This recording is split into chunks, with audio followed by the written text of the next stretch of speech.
আমি চাচ্ছিলাম দিনের মধ্যে কাপড়টাকে শুকিয়ে ফেলতে, যার কারণে একটু তাড়াহুড়া করতে গিয়ে আমি বাটিকের যে কেমিক্যালগুলো থাকে এগুলো সাধারণত খুবই পিচ্ছিল হয়ে যায়, ভিতরে রক্ত জমাট বেঁধে গিয়েছিল, নখ কিছুটা মানে ভেঙে ভিতরের যেই সাদা অংশটা আছে সেটা বের হয়ে গিয়েছিল। আসসালামু আলাইকুম, কেমন আছেন সবাই? আশা করছি সবাই অনেক ভালো আছেন। আমার চ্যানেল ইরিনাস হ্যান্ডিক্রাফটে আপনাদের সবাইকে স্বাগতম। আমি ইরিনা আছি আপনাদের সাথে। চলে এলাম একটা মাল্টি কালার বিছানার চাদর নিয়ে, আর এটাতে আমি করেছি বাটিক। আর ডিজাইনটি দেখতে পাচ্ছেন, এটা হচ্ছে মান্ডালা স্টাইলের একটা বাটিক বেডশিটের ডিজাইন। তো কাজটি আমি কিভাবে করেছি কিংবা বাটিক করার ক্ষেত্রে কি কি সাবধানতা অবলম্বন করতে হবে সেই সমস্ত বিষয় থাকছে আজকের ভিডিওটিতে। তো আশা করছি পুরো ভিডিওটি স্কিপ না করে সম্পূর্ণ সময় আমার সাথেই থাকবে। তো এখানে আমি নিয়েছি অফ হোয়াইট কালারের একটা বেডশিট, আর এখানে দুইটা, এটা মূলত হচ্ছে একটা কিং সাইজ বেডশিট। আপনারা চাইলে ডাবল বা সেমি ডাবল এই টাইপের বেডশিটগুলোও কিনতে পারেন। তো আমি এখানে কিং সাইজটা নিয়েছি। শুরুতেই আমি এখানে কাগজ ভাঁজ করে দেখাচ্ছি। আর এটা যেহেতু মাল্টি কালার একটা বিছানার চাদর হবে, প্রসেসিংটা একটু ঝামেলার, পাশাপাশি একটু সময় বেশি লাগবে আপনার কাজটা করতে। তবে আপনারা যারা বিগিনার্স আছেন, যারা শুরুতে কাজটা একদম ইজিলি করতে চাচ্ছেন, তাদের জন্য কিন্তু আমি আরও একটা বাটিকের বেডশিটের ডিজাইন দিয়েছি ইতিমধ্যে। সেটা এক কালারের উপর জাস্ট একটা রং দিয়ে কাজটা করা হয়েছে, খুবই সিম্পল একটা ডিজাইন, তবে দেখতে কিন্তু খুবই সুন্দর লাগে স্পাইডার ওয়েবের মধ্যে। আপনারা চাইলে কিন্তু সেই ডিজাইনটা দেখে আসতে পারেন, আমি ডেসক্রিপশন বক্সে লিঙ্কটা দিয়ে দিব। তো দেখুন আমি কাগজটা ভাঁজ করে নিয়েছি, এটা অনেকটা রকেট ভাঁজ টাইপের। তো এই সেম ভাঁজটি এখন আমি কাপড়েও করে নিব। তো কাপড়ে পুরো কাজটা আসলে দেখানো সম্ভব না, তাই আমি ইজিলি আপনাদের বোঝানোর জন্য কাগজে প্রথমে ভাঁজটা করে দেখিয়েছি। তো এখানে কাপড়ে ভাঁজ করার পর আমরা মূলত এখানে কিছু ডিজাইন এঁকে নিব। আমার আগের যে ডিজাইনটি করেছিলাম সেটা খুবই সিম্পল ডিজাইন ছিল, ওখানে আঁকা আঁকির কোনো প্রয়োজন ছিল না। বাট এই ডিজাইনটা যেহেতু মান্ডালা স্টাইল হবে, তো এই ডিজাইনটা আমার কাপড়ে একটু এঁকে নিতে হবে। তো এই আঁকার জন্য আপনারা চাইলে নন ট্রান্সপারেন্ট যেই কলমের কালিগুলো আছে বা পেন্সিল এই ধরনের কিছু দিয়ে আঁকতে পারেন। তো আমি এখানে কাপড় আঁকার যে চক, সে চক দিয়ে এখানে ডিজাইনটা এঁকে নিব। তো শুরুতে আমি এখানে 10 ইঞ্চিতে একটা দাগ দিয়ে নিচ্ছি, এবং পরপর আমি 5 ইঞ্চি একদম মাথায় আরেকটা গিট দিয়ে নিব। তো এত ডিটেলস আমি আঁকছি না, আমি যখন কাপড়টা বাঁধবো তখন আমি এই গিটগুলো দিয়ে নিব। তো আপনারা যদি না বুঝতে পারেন তাহলে শুরুতেই প্রথমে হাফ ইঞ্চি, পরবর্তীতে 5 ইঞ্চি এবং তারপর 10 ইঞ্চিতে পরপর 3টা দাগ দিয়ে নেবেন, এবং এই 3টা জায়গায় আপনাকে বাঁধনটা দিতে হবে। আর তারপর এখানে মান্ডালা স্টাইলের জন্য মূলত আমি একটা 5 থেকে 6 ফুলের একটা পাপড়ি টাইপের একটা শেপ দিব। তো তার জন্য এখানে দেখুন স্কেলটা আমি আঁকা বাঁকা করে দাগ দিয়ে নিচ্ছি। তো আপনারা চাইলে এই দাগগুলো আর একটু বড় দিতে পারেন, একটু চ্যাপটা দিতে পারেন, জাস্ট আপনাদের মন মতো এই ডিজাইনটা করে নেবেন। আর আমি আগেও বলেছি বাটিকের ক্ষেত্রে আপনি যতই প্রসেস ফলো করেন না কেন, সবার ডিজাইন একরকম হবে না, এটাই স্বাভাবিক, একটু এদিক সেদিক হবে। তো এই পর্যায়ে আমার এখন নিচের যে অংশটুকু আছে সে নিচের অংশতে আমি ডিজাইনটা একটু অন্যরকম করব। এখানে আমি একটা সোজা শেপ দিয়ে নিচ্ছি। আপনারা এই শেপটা যদি রাউন্ড করে দেন তাহলে নিচে কিন্তু আরেকটা সার্কেল টাইপ শেপ আসবে। তো আমি এখানে জাস্ট লম্বা করে একটা শেপ দিয়ে দিলাম, এবং নিচের সাইডে আরও 2টা বর্ডার লাইন দিয়ে দিলাম।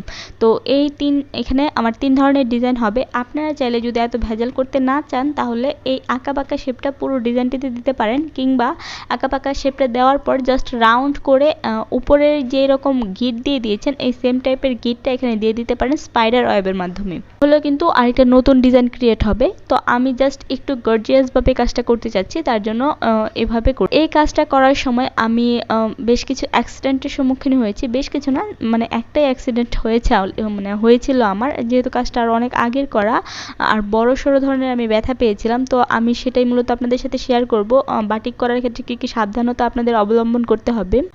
তো এখন দেখুন আমি যে দাগগুলো দিয়েছিলাম সেই দাগ অনুযায়ী এখন আমি এটাকে বেঁধে নিচ্ছি। আর বাঁধার আগে অবশ্যই একটু ছোট ছোট করে কুচি দিয়ে নেবেন, অর্থাৎ আমরা স্পাইডার ওয়েবের ডিজাইনটি যেভাবে করেছি এটাতেও একটু এরকমভাবেই ডিজাইনটি করতে হবে। তবে স্পাইডার ওয়েবের মতো ছোট ছোট কুচি এখানে দেওয়া যাবে না, কারণ যেহেতু আমার কাপড়টি এখানে 5 থেকে 6টা ভাঁজ হবে, একটু অপেক্ষাকৃত মোটা হয়ে যাবে, তার জন্য 2 থেকে 3টা, মানে যেরকম কুচি আপনাদের হাতে আসে এরকম কুচি চেষ্টা করবেন দিয়ে নেওয়ার। আর তারপর দেখুন আমি একইভাবে এটাকে কাপড় মানে যেই সুতাটা আছে সেটাকে ঘুরিয়ে ঘুরিয়ে একটু পেঁচিয়ে নিচ্ছি। তো যতবার আপনারা নতুন করে গিট দিবেন ততবার এরকম চেষ্টা করবেন হাত দিয়ে একটু কুচি করে নেওয়ার বা কাপড়টাকে একটু জমিয়ে নেওয়ার। টাই ডাই বাটিকের মেন যে অংশ সেটাই হচ্ছে বাঁধন। আপনার বাঁধনটা যদি ক্লিয়ার হয়, যদি শক্ত মজবুত বাঁধন দেন আপনি, তাহলে আপনার ডিজাইনটা একদম অ্যাকুরেট আসবে। আর আপনার বাঁধনটা যদি লুজ থাকে তাহলে কিন্তু ডিজাইনটা এবড়ো থেবড়ো হয়ে যাবে। তো তার জন্য বাঁধনটা একটু চেষ্টা করবেন শক্ত হাত দেওয়ার আর একটু ধীরে সুস্থে দেওয়ার। আর এখানে বাঁধন দেওয়ার ক্ষেত্রে আপনারা যে কোনো সুতা, বিশেষ করে কট সুতা বা এই ধরনের মোটার যে সুতাগুলো আছে এগুলো কিনতে পারেন। আমার এই সুতার যেই টোটাল মানে রাউন্ডটা, এটা আমার থেকে মেবি 150 বা 200 টাকা রেখেছিল, অনেক আগে কিনেছি, আমার আসলে সঠিক মনে নাই। এই সুতাটা অপেক্ষাকৃত অনেকটা মোটা থাকে, যার কারণে বাঁধন দিতে গেলে আমি যে শেপটা করব এটা খুব সহজে হয়ে যায়। তো আমার যে আঁকা বাঁকা শেপগুলো ছিল, সেই আঁকা বাঁকা শেপগুলোতেও কিন্তু আমি এরকম হাত দিয়ে কুচি করে করে যে বাঁকা সাইজের আমার দাগটা উঠেছে, ঠিক সেই বাঁকা সাইজে আমি কুচিগুলো ধরেছি। তার জন্য দেখুন একটা এই দিক যাবে আর একটা ওই দিক যাবে, তো এরকম আঁকা বাঁকা করে আমার কিন্তু এখানে শেপগুলো আসবে। আর মাল্টি কালার কাজ করার ক্ষেত্রে আপনারা চেষ্টা করবেন কোনো স্টেইনার, ঝুড়ি এই টাইপের জিনিসের উপর রেখে কাজটা করার। তো আমি আগে পরে যত ধরনের কাজ করেছি আমি এইভাবেই মানে বিভিন্ন স্টেইনারের উপর রেখে কাজটা করেছি। তো এটা যেহেতু আমার ভিডিও করতে হবে, তো ভিডিও করার পারপোসে এই কাজটা করাটা আমার জন্য একটু ঝামেলা হয়ে গিয়েছিল। আমি এখানে স্টেইনার বা ঝুড়ি আনতে পারিনি, আমি জাস্ট নর্মাল একটা রেক্সিনের উপর রেখে কাজটা করেছি।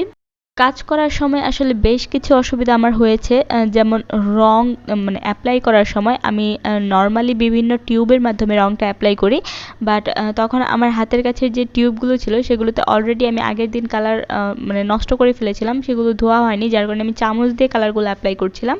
তো যখন কাজটা শুরু করব তখন আপনারা কিছু কিছু ক্লিপ দেখতে পারবেন।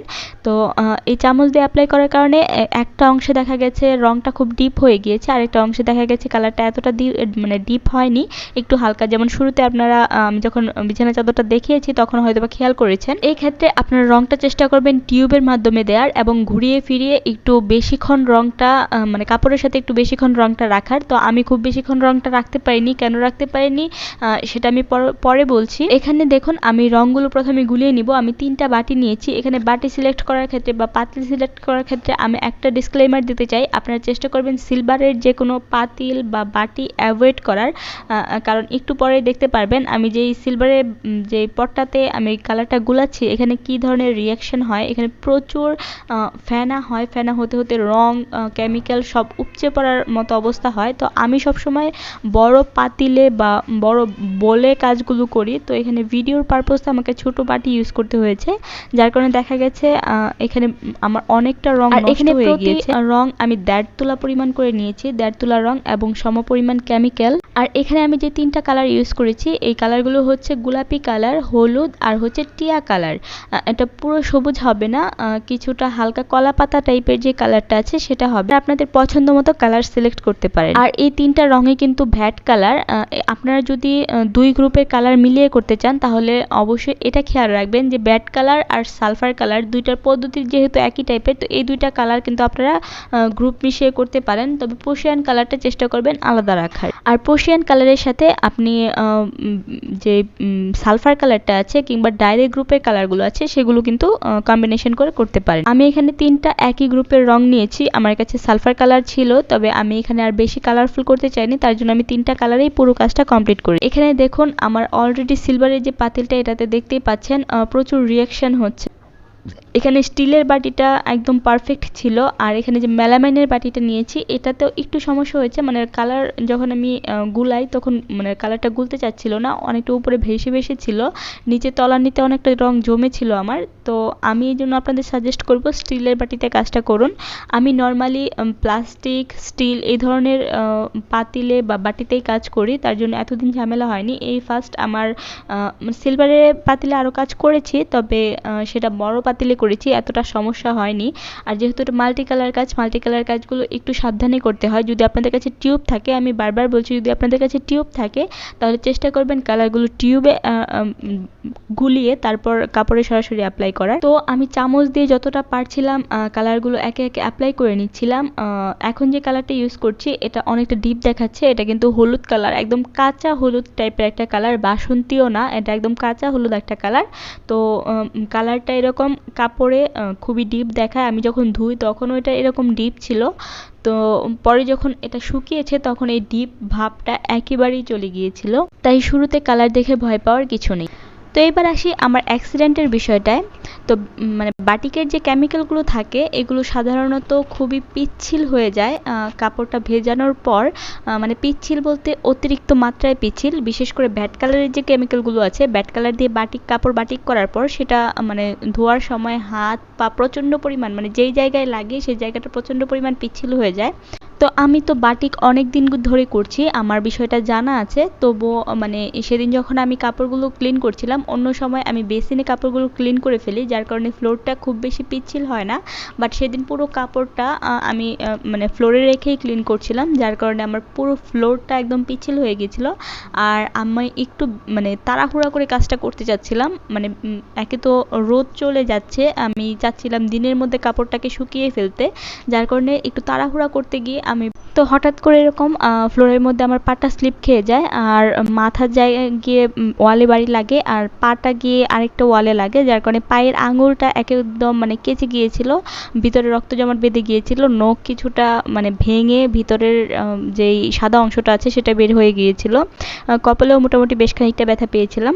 তো এই জন্য আমি বলবো যারা বিগিনার্স আছেন অবশ্যই খুব সাবধানে কাজটা করবেন, যারা পুরাতন তাদেরও বলবো একটু প্লিজ খেয়াল করে কাজগুলো করবেন, কারণ দুর্ঘটনা ঘটতে কিন্তু বেশি সময় লাগে না, অল্প সময়ের মধ্যেই দুর্ঘটনা ঘটে যায়। তো এই যে ইতিমধ্যে দেখুন আমি কাপড়টাকে ছাদে মেলে দিয়েছি, আর রোদের কারণে কালার একটু কম বেশ মানে হয়েছে, ভিজা অবস্থায় কালারটা একটু ডিপ দেখাচ্ছিল, শুকানোর পর কালারটা কিছুটা হালকা হয়ে গেছে, মানে খুব বেশি ডিপও হয়নি কালার, আবার খুব বেশি হালকাও না। তো কাজটি কেমন লাগলো অবশ্যই কিন্তু জানাতে ভুলবেন না, যদি ভালো লাগে তাহলে প্লিজ একটা লাইক দিয়ে ভিডিওটি বেশি বেশি করে শেয়ার করে দিবেন। আজ এই পর্যন্তই, সবাই ভালো থাকবেন, আল্লাহ হাফেজ।